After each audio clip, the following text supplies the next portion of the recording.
this is it. We're close to crossing the finish line with this book, with Cars 3, A New Racer. It was the first race of the season. Fans cheered as the cars headed toward the finish line. Out in front was number 95, Lightning McQueen. Lightning's friends Bobby Swift, Cal Weathers, and Brick Yardley followed close behind. With a final burst of speed, Lightning surged past the finish line for the win. Ka-chow! Lightning's season was off to a great start. He kept winning races. Then, at the Motor Speedway up the south, a rookie racer blew past him. The new car's name was Jackson Storm. After the race, Lightning congratulated Storm on his win. "Thank you, Mr. McQueen," Storm said. "You have no idea what a pleasure it is for me to finally beat you." "Thanks," Lightning said. Then he paused. "No, wait. Did he say meet or beat?" Storm smirked. "I think you heard me." Jackson Storm was part of a new generation of high-tech race cars that built to be faster than the cars that had come before. He and the other next-gens won race after race. Soon the veteran racers began retiring or losing their sponsors. At the starting line of the final race of the season, Storm mocked at Lightning. "Hey champ, where'd all your friends go?" Lightning glared at Storm. He was determined to beat the next gen, but in the last lap of the race, he pushed himself too hard and his tire blew out. As Lightning rolled over and over, his whole world went black. In the months that followed, Lightning recovered from the crash. He was physically ready to race again, but he wondered if maybe it was time to retire. Lightning thought about his mentor, Doc Hudson. Doc was one of the best racers of his time, but a devastating crash had ended his racing career early. Lightning made a choice. He wasn't going to be pushed out of racing like Doc. He would decide when he was done for himself. When Lightning told his sponsors, Rusty and Dusty of Rust to Ease, that he would race again next season, they were thrilled. They had just made a deal to get Lightning a new training center so he could train on the same equipment as the next gens. But to do it, they had sold Rust Ease to a business car named Sterling. Sterling greeting Lightning. He was thrilled to meet the race car.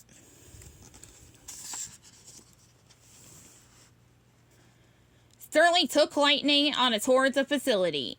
All the training equipment was very high-tech, including a racing simulator.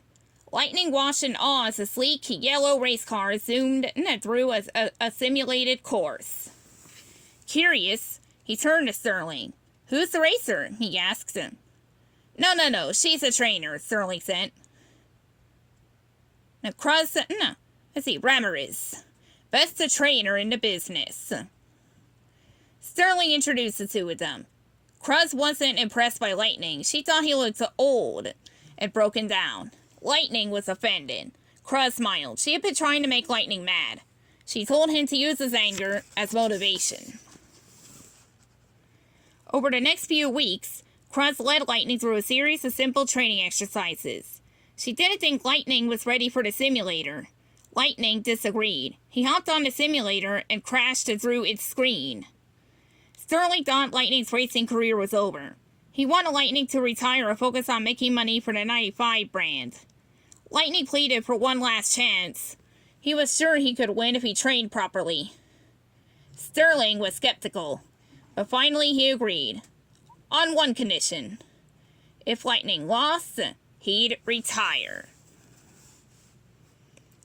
Lightning headed back to Fireball Beach to restart his training. Cruz went along to track his speed. Lightning thought if he trained on dirt the same way he had with Doc, he would improve. Cruz was supposed to be right beside him, tracking his speed. But she was back at the starting line, spinning her wheels. She had never raced on sand before. Lightning gave her some tips. Finally, Cruz managed to race across the beach with Lightning. But Lightning's top speed was still slower than Jackson Storm's. Lightning decided he needed to train against other cars. So he and Cruz went to the Thunder Hollow Speedway. Lightning disguised himself and signed up for the next race. It wasn't until the gates closed that Lightning realized that it wasn't a traditional race. It was the Thunder Hollow Crazy 8 Demolition Derby, where cars smashed into each other. Cruz watched from the infield until the cars came after her, too. Everyone wanted a piece of the newcomers. Cruz was terrified. Lightning shouted racing tips to her and drew the other cars away. At the end of the race, Cruz was declared the winner. After the race, Lightning lashed out at Cruz. He still hadn't improved his speed, because he was too busy taking care of her. "This is my last chance, Cruz," he shouted. "If I lose, I never get to do this again. If you were a racer, you'd know what I'm talking about, but you're not." Cruz turned away. She explained that she had always wanted to be a racer, but in her first race, she had felt out of place. The other cars were bigger and stronger than she was. "When they started their engines, I knew I could never compete. I just left," Cruz said. Lightning apologized. He hadn't meant to hurt Cruz's feelings. The next day, Lightning and Cruz went to the famous Thomasville Speedway. Lightning wanted to ask Doc's old crew chief, Smokey, to train him. When they got there, they met Smokey, three of racing's biggest legends, Junior Midnight Moon, River Scott, and Louis Barnstormer. Nash were there too. Lightning told Smokey that he didn't want to end up the same way Doc had. Smokey led Lightning to his garage. The letters that Doc had sent him while he was Lightning's crew chief hung on the wall. Smokey smiled. "Racing wasn't the best part of Hud's life. You were." Smokey agreed to train Lightning if he faced the facts. He would never be faster than Storm, but he could be smarter than he was. Smokey asked Cruz to stand in as Jackson Storm during Lightning's training. The legends modified Cruz for racing. She revved her engine and practiced her trash talking. Smokey trained Lightning the same way he trained Doc Hudson. The other legends helped too. They did sprints and drills. To practice getting through a crowd of racers, Smokey put Lightning and Cruz in a field of stampeding tractors. He was hard on Lightning and challenged him to push himself. After weeks of training, it was nearly time for the big race. But Smokey had one more test for Lightning. An all-out race against Cruz. The two stayed close together around the track. As they neared the finish line, Lightning gave it everything he had, but it wasn't enough. With a burst of speed, Cruz crossed the line ahead of him. Lightning couldn't believe it. How had he lost? Finally, the day of the 4 to 500 race arrived. Lightning felt nervous as he got into position. His whole racing career was on the line. The starting flag dropped and the race began. Smokey and Cruz cheered Lightning on over the headset. Suddenly, Lightning heard Sterling talking to Cruz. He told her to go back into the training center, where she belonged. She was a trainer, not a racer. Lightning had said the same thing, but he realized he was wrong. Cruz had been awesome on the simulator, on the beach, and on the track at Thomasville. She'd always been a racer at heart. Suddenly there was a crash right in front of Lightning. He turned and headed for the pit. Lightning asked Cruz to meet him there. The pit crew started working on Lightning, but he told him to work on Cruz instead. The crew gave Cruz new tires, a paint job, and a number 95. Cruz was completely confused. Lightning smiled. He wanted to give her the chance to show the world that she was a racer. Sterling was furious, but Cruz hit the gas and raced to catch up with the pack. As Cruz sped around the track, Lightning gave Smokey advice to pass along to Cruz. Finally, Smokey passed Lightning to the crew with Chief headset. Lightning coached Cruz around the track, reminding her of all that she had learned. He told her to remember what it was like racing through to her to tractors. If she saw a gap between cars, she had to take it.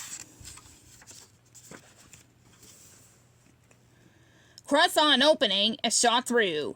The crowd began cheering for the new 95.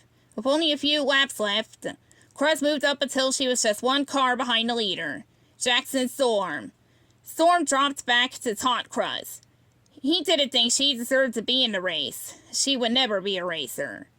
Storm's words hit Cruz hard as she slowed down, falling behind Storm, but Lightning wasn't about to let Cruz lose. He knew that Storm was just scared of her. Lightning urged her on. He believed that she could win. Cruz felt her confidence return and sped up until she was right behind Storm. The next gen tried to lose her, but he couldn't. Just then, Cruz made a move to pass the Storm on the outside. Storm viciously slammed into her, pushing Cruz into the wall. He wanted her off the track. Driving up the wall, Cruz flipped over Storm. She came down in first place and sprinted across the finish line. The crowd went wild. The leaderboard showed the winner as McQueen/Cruz, because Cruz and Lightning both raced wearing the number 95. They had both won the race. Sterling couldn't believe it. Lightning didn't have to retire.